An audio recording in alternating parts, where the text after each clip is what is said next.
Iwacho ni e higa achiel owinjo bed ni gising 2,000 mar ng'iyo makonyi weche mag lakgi.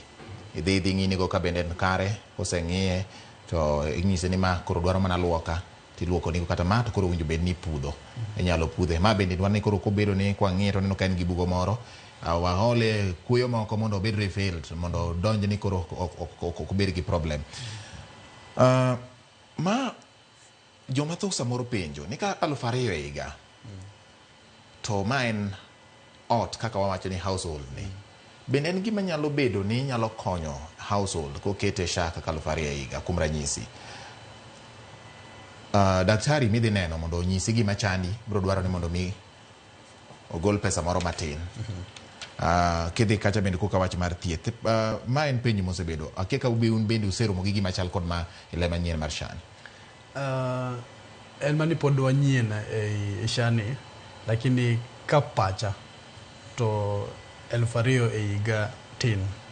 Niwach kata lak ang'eni kidhi thiedho kata odiochieng' achiel to kapo ni tiyo gi pesa ni to inyalo tiyo gi pesa mang'eny mokalo 2,000.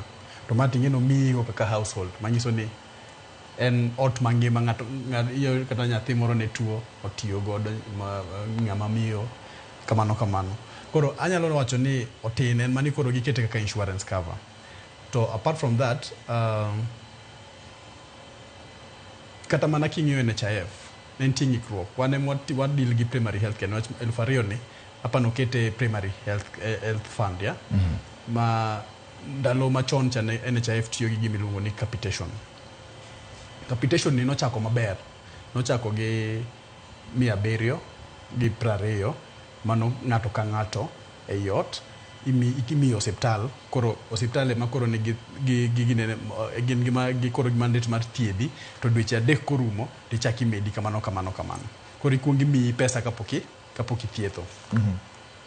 Kapo ni gidhi kete under capitation to en gima nenore.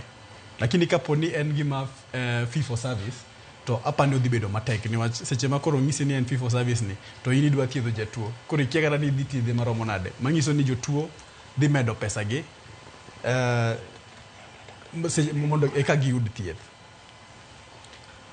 Capitation ne ni koro in imiyi pesa chuth, to jatuo ni nyalo biro kata ok obiro to pod iyudo pesa cha. Koro ing'eni in gi benefit kaka osiptal ni inyalo winjo maber.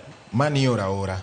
Mani ora. Ni jatuo obiro kata ok obiro. Jatuo ikuongo yiero osiptal. Yes. Okuongo yiero ni an kapo na tuo tibo thiedhe osiptal machalo kama, osiptal ni to obedo registered e osiptal no. Yes. Koro ing'eni at least omiyi pesa moro, ma kata kapo ni jotuo gi obiro kata ok obiro to ni in gi capital moro. Lakini kapo ni en fee for service mean ni seche midhi osiptal cha to pesa kose thiedhi to invoice ioro ne jo NHIF, to jo NHIF